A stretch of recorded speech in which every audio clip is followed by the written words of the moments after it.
Hi everyone, अगर आप लोग का 2024 में मार्च के एग्जाम में कंपार्टमेंट आया है या फिर 2023 के आप प्राइवेट कैंडिडेट हो तो ये वीडियो आप सभी के लिए है, क्योंकि आज के इस वीडियो में मैं आपको रोड मैप बताने वाला हूं कि कैसे आप 30 दिनों के अंदर पास कर सकते हैं अपना कंपार्टमेंट एग्जाम को। क्योंकि अभी रिजल्ट आ गया मई 13 तारीख को। अभी मई का महीना भी अगर आप निकाल दो, जून का एंटायर मंथ आपके पास बचा हुआ है। इस जून के महीने में आप कैसे पास कर सकते हो अपने कंपार्टमेंट एग्जाम को, आज के इस वीडियो में हम बात करेंगे। क्योंकि जुलाई में एग्जाम होगा, चाहे वो 10 तारीख को हो, 15 तारीख को हो, 16 तारीख को हो, डजेंट मैटर। हम 30 दिन पढ़ेंगे, उसी में रिविजन करेंगे, सिलेबस कंप्लीट करेंगे। तो सबसे पहले मैं आपको स्क्रीन पे लेके चलता हूँ। यहाँ पे मैं बात करूंगा फेल्ड बोर्ड एग्जाम। हो सकता है कि ये पहली बार आप फेल हो रहे हो या फिर पहले भी आप फेल हो चुके हो। तो अगर आप फेल हुए हो, कैसे आप पास हो सकते हो, इसी के बारे में हम बात करेंगे। सबसे पहला स्टेप रहेगा कि आप माइंडसेट बनाओ कि आप पास करना है। इट मींस कि set goal to pass in 30 days. तो दिमाग में रहना चाहिए कि मुझे 30 दिन के अंदर पास होना है, कैसे भी करके मुझे पास होना है। यही 30 दिन बचा हुआ है। अगर इन 30 दिनों के अंदर मैं पढ़ के पास नहीं हुआ तो मुझे बहुत सारी प्रॉब्लम्स होंगी। क्या क्या प्रॉब्लम्स होंगी? कॉलेज एडमिशन में प्रॉब्लम होगा, कॉलेज में सीट खत्म हो जाएगा, 1 साल और बर्बाद होगा, फिर आपको वेट करना पड़ेगा अगले साल के लिए, फिर बोर्ड एग्जाम दो, बहुत झमेला होगा। प्लस आपको पेरेंट्स के ताने सुनने पड़ेंगे, रिलेटिव्स के बहुत सारे सवाल होंगे, दोस्तों में भी आप पीछे रह जाओगे, सब आगे अपना डिग्री करियर परस्यू करने चले जाएंगे। सो दैट्स वाई आपको इसी 30 दिन के अंदर पास होना है। अब अगर आपको 30 दिन के अंदर पास होना है, आपके पास क्या क्या ऑप्शंस है, क्या आप कर सकते हो? सबसे पहला जो ऑप्शन है, एनालाइज वीक एरियाज। इसका मतलब यह है कि जिस चीज में आप कमजोर हो वो पॉइंट्स को पहले आइडेंटिफाई करो। बिना फाइंड आउट किए कि किस में आप वीक हो, आप आगे सक्सीड नहीं कर सकते। आइडेंटिफाई करना बहुत जरूरी है।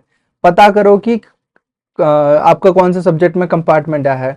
कंपार्टमेंट पता चल गया तो फिर कौन से टॉपिक्स आपको नहीं समझ आते हैं, क्यों आपके कंपार्टमेंट आ रहे हैं, ये पहले एनालाइज करना बहुत जरूरी है।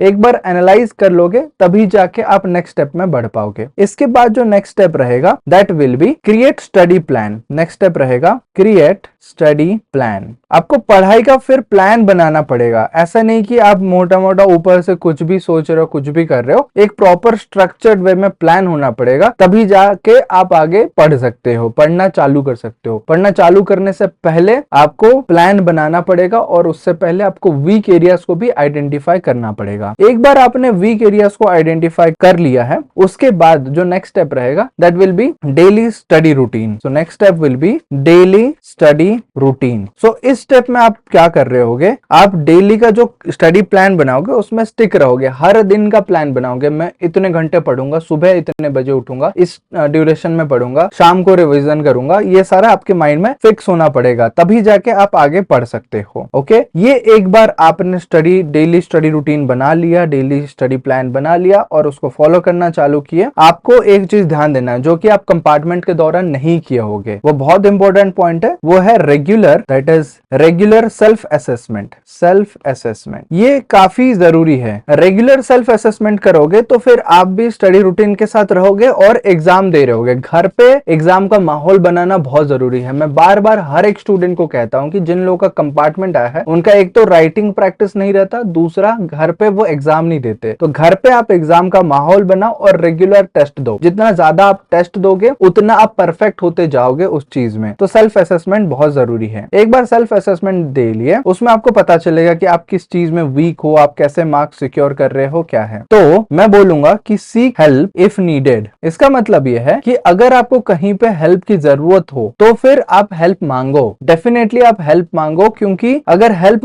नहीं मांगोगे इस टाइम पीरियड में तो फिर आप अटके रह जाओगे। जिस जगह पे हो आप उसी जगह पे फिक्स रह जाओगे, उसके आगे आप बढ़ नहीं पाओगे। तो इट्स वेरी नेसेसरी कि आप हेल्प मांगो, लोगों के पास जाओ। लोगों के पास मतलब अच्छे स्टूडेंट्स के पास जो आपके दोस्त रहे होंगे, या टीचर्स के पास, या यूट्यूब वीडियोस में, या कोई कोर्स ले लो। जैसे वीआईपी का हमारा मैथ्स का कोर्स चल रहा है फॉर 12th मैथ्स कंपार्टमेंट, उसमें आप ज्वाइन कर लो। वहां पे रेगुलर टेस्ट होता है, फिर टॉपिक्स पढ़ाया जाता है, होमवर्क दिया जाता है, होमवर्क चेक किया जाता है, कैसे आप लिखते हो, आपको डांटा जाता है, सब कुछ होता है वहां पे कंप्लीट पैकेज। सो वो आप ले सकते हो, उसका लिंक आपको डिस्क्रिप्शन में मिल जाएगा। तो हेल्प लेना बहुत जरूरी है। Next point is again it is very necessary, that is revise regularly. Revise regularly का मतलब क्या है कि आप बार बार रिवाइज करो जितना आप पढ़ रहे हो। मैं हमेशा अपने स्टूडेंट्स को बताता हूँ कि दिन में 2 दवाई लिया करो। क्या है वो 2 दवाई? वो है रिवीजन, सुबह उठने के बाद और रात को सोने से पहले।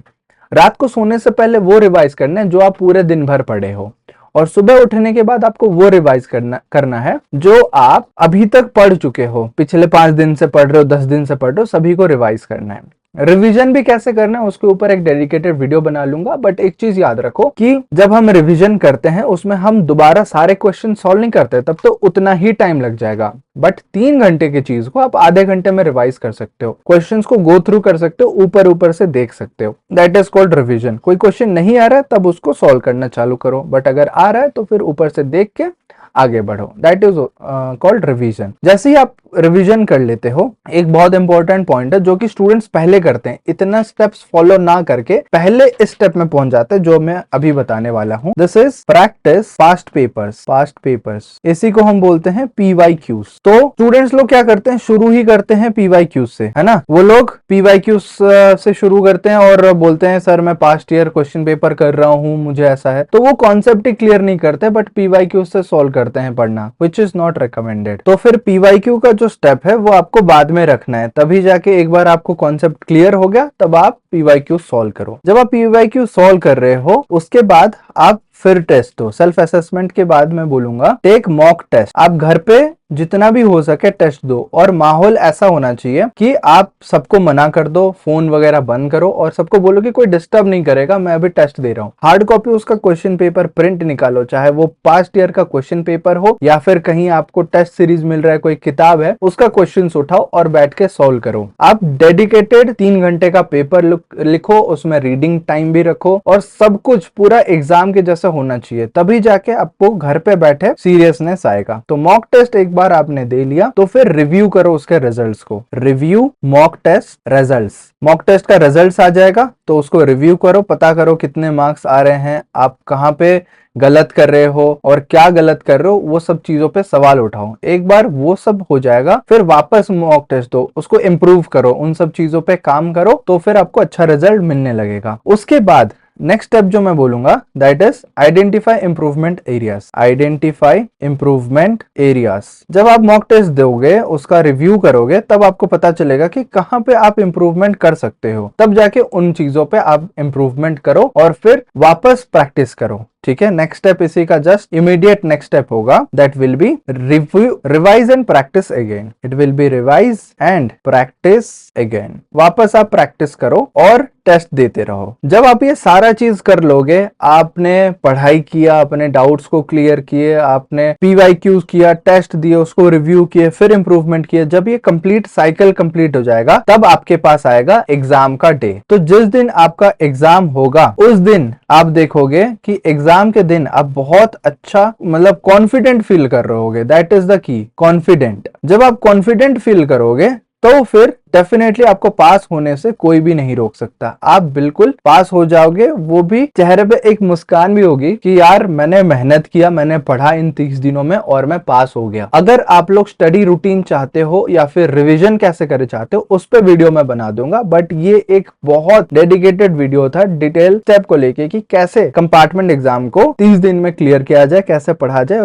रोड मैप क्या होना चाहिए। पहले अगर आप PYQs में जंप करते हो गलत बात है, पहले आप टेस्ट दे देते हो तो गलत बात है। सबसे पहले आइडेंटिफाई करो क्या आपका वीक पॉइंट है, उसको पढ़ो, तब जाके आप क्वेश्चन सॉल्व करना स्टार्ट करो। कॉन्सेप्ट क्लियर होना बहुत जरूरी है किसी भी सब्जेक्ट के लिए। चैनल को सब्सक्राइब कर दो, पहली बार आया हो तो। आई होप आपको वीडियो अच्छा लगा होगा। वीडियो अच्छा लगा तो जल्दी से वीडियो को लाइक कर लीजिए। चैनल पे पहली बार आए हैं तो प्लीज चैनल को सब्सक्राइब कर लीजिए। मिल रहे होंगे अगले वीडियो में, तब तक keep learning, keep exploring and keep smiling. Thank you so much.